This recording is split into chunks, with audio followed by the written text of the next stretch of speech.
Hey guys, so today I'll be sharing with y'all my labor and delivery story, or my water birth story. And it's been forever since I've filmed anything. I've had an abnormally long time to myself right now, so I'm trying to hurry and take advantage of that. So I printed out this timeline thing that I whipped together on Photoshop, and I'll go ahead and share that with y'all because this was really cool, and I'm glad that I did this so that I could really, be able to look back and see exactly how my labor went hour by hour. Alright, so I haven't even announced it on my main channel at all, but yes, I have given birth. I have had Weston. I had him on March 28th at 11:44 p.m.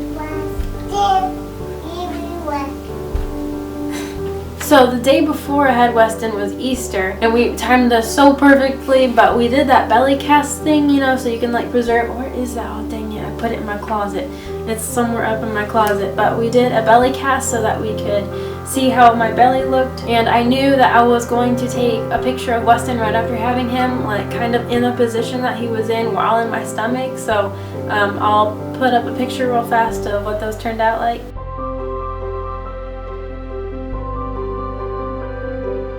And I was really crampy on Easter. I even texted my midwife saying, hey, I've been really crampy today, so I'll probably be having Weston sometime soon. So I went to bed that night, and then I woke up in the morning, just got ready for work like I normally would, and I went to work. And then at 9 o'clock while I was there, I had my first contraction, and I didn't know that it was true labor because I've been having these same kind of contractions pretty much my entire pregnancy. But I went ahead and started tracking them, so I got every single contraction leading up till we got to the birth center on my phone. So at 9 o'clock they were 9 to 10 minutes apart, and they were lasting around a minute. And my contractions were never exact.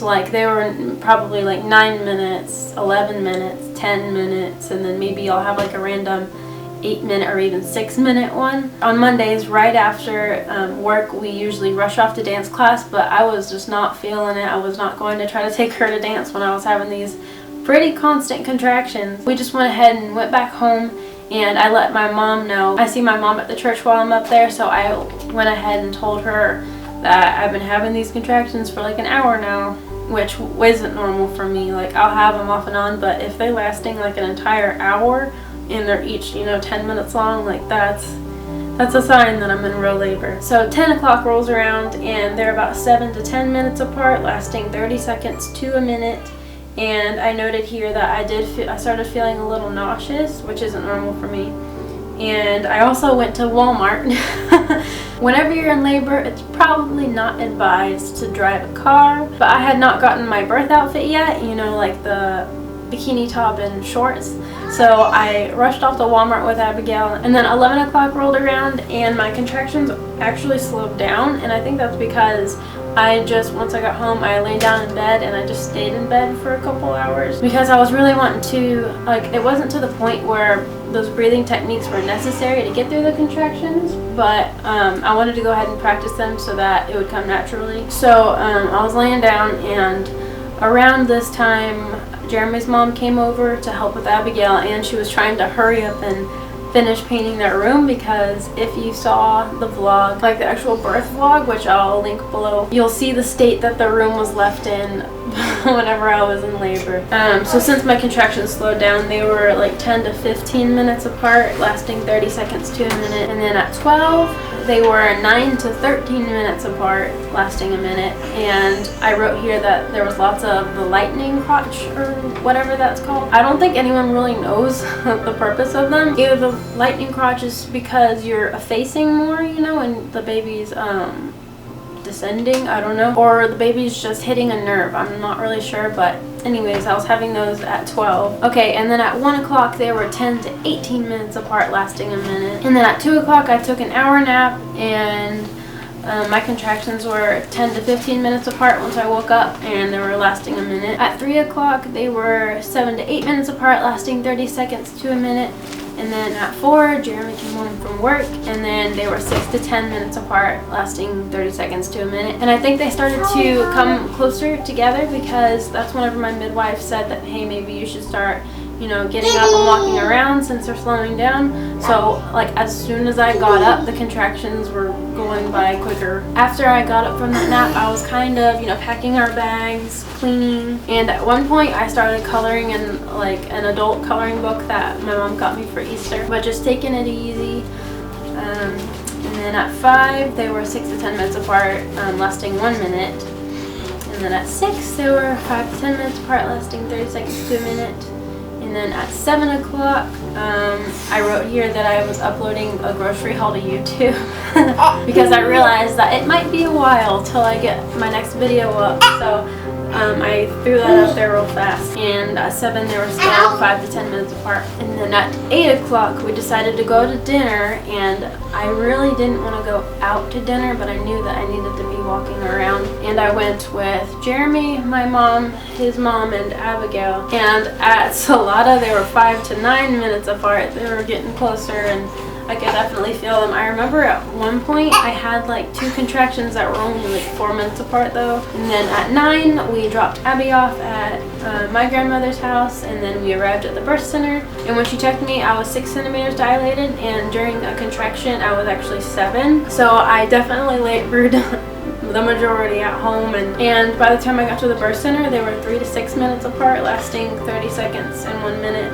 And my midwife said that I was 90% effaced. Hey, go, Mommy. So then she got my room ready, and I'll show some, I think I took 2 pictures of our room. I'll throw that up there real quick. At 10 o'clock, I was bouncing on a birth ball or exercise ball, and they were 3 to 5 minutes apart, lasting a minute. And I was handling contractions pretty well. Like, I wasn't sure how exactly I would handle them, but I was doing pretty good. Like, just I was chatty through, like, in between them, and we were laughing and stuff. And then whenever I would have a contraction, I would just kind of slip away from the conversation and like just lay my head down on the bed.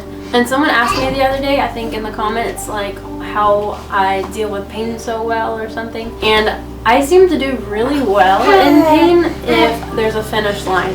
Like contractions are only like a minute long, so if you can just get through that, then you're fine. But something that I don't do well with is like, for example, like the after pains, because you're just constantly crampy and hurting, and there's really no finish line. You don't know when it's gonna stop, so that's whenever I get grouchy. So at 11:15, my midwife wrote that I got into the tub for comfort, and then at 11:42, I started doing the deep breathing to push Weston down.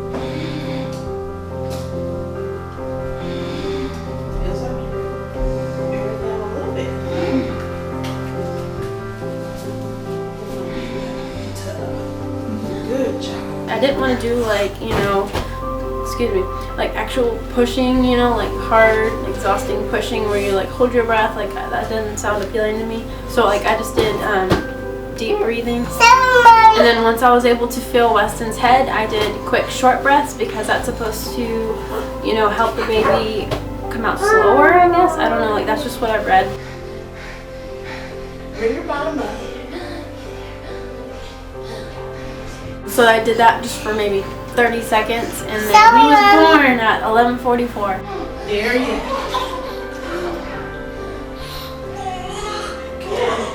Lift this leg up so you can get this baby. Look at that clock up there. 11:44. 44. But that was the birth timeline. And now I want to share with y'all like my birth plan, what I planned on happening and what I wanted to happen. And honestly, it's pretty similar to what actually happened. So I'll also put up a picture of this up closer, because like I spent a lot of time on this and I'm really proud of this. But this was Jeremy's birth plan. I made one for my midwife and then also one for my mom. That was just a little more personal. So here I wrote, for the labor stage, for comfort, I want low voices, birth music. I want to diffuse essential oils, which I was able to do. Reading scripture, I didn't do. The only time that I read these scriptures on the back was, I think, whenever I was laying in bed for a few hours while I was in labor. But once we got to the birth center and like once we were driving there and all that, I wasn't really concerned on reading. Massage, firm massage, and then the light touch massage, if you've ever heard of that.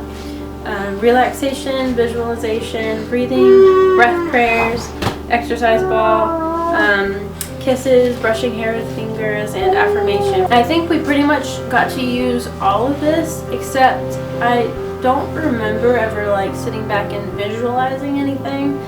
But I think we were able to do everything else. And real quick, I want to read these scriptures for y'all because I went through a couple different childbirth books and they gave you a bunch of different scriptures that you might want to use, and these are the ones that I picked because I really liked them. The first is 1 John 4:18. There is no fear in love, but perfect love drives out fear, because fear has to do with punishment. The one who fears is not made perfect in love. So that scripture is just telling you that you don't need to be afraid because perfect love drives out fear. The second scripture is Psalm 34:4. I sought the Lord and he answered me. He delivered me from all my fears. So just another fear thing, like if I was getting scared. The third one is Jeremiah 29:11. For I know the plans I have for you, declares the Lord. Plans to prosper you and not to harm you. Plans to give you a hope in the future. So this one just kind of gives you comfort that God is under control, he knows what's going to happen, and he has a plan for you. And the last one is 2 Timothy 1:7. For the Spirit God gave us does not make us timid, but gives us power, love, and self-discipline. And this verse kind of gave me strength, and again, comfort. So those are the scriptures I used, and if you would like to use them, feel free. This isn't something that I had to have, on Jeremy and my mom's pages, but it was just, to keep them informed. So like if they noticed that my breath changed, that they would know what was going on in the labor process. So on here I wrote contraction routine, 2 to 3 deep cleansing breaths, and that's just like really long inhale and long exhale, and it's just kind of like a refresher, just to refresh your breath. This is what I didn't do. I really planned on doing this, but I didn't do it. I did not let my body go limp, except whenever I was again here in bed just relaxing. And then deep abdominal breathing, which I did a lot of, and that's whenever you're breathing with your stomach, not your chest. Like whenever you breathe normally, you're breathing with your chest. And then for birth here I have a breathing section, and it says use throat breathing to push Weston down, and short quick breaths whenever his head can be seen or felt. So I am not going to give you a demonstration on what throat breathing is, but you can look it up. Some people call it J breathing, and it's basically you don't push with your muscles unless like you really want to do that, that's fine. But I was just afraid of like tearing really bad, so I didn't want to just push, So throat breathing is taking a good breath in and then exhaling slowly. But you can look that up as well. I know I'm not being helpful if you're watching this video wanting to know some birth techniques. And then short quick breaths whenever his head can be seen. Again, I said this earlier, it makes it to where the baby is born slower so that you're less likely to tear. I still tore. With Abigail I had a 2nd degree, but I know that was awful. And then this time around I did have another 2nd degree tear, but it wasn't as bad as the first time. Like that's what I was most scared about in labor, like tearing, because like how awful does that sound, like being able to feel that without epidural or anything. But I didn't really feel it tearing. Like I know that's like a little TMI, but this is a birth story, so it's what you're gonna get. But I didn't really feel that. Like I remember, like some people call it the ring of fire, some people call it whatever they call it, but I just felt a lot of stretching and I keep doing this, oh my gosh. But I did not feel it tearing, so that was good. And my recovery has been a lot quicker compared to what it was with Abby, with the tearing and all that. With Abby, I didn't go to church for a month. It just took forever to start doing things again.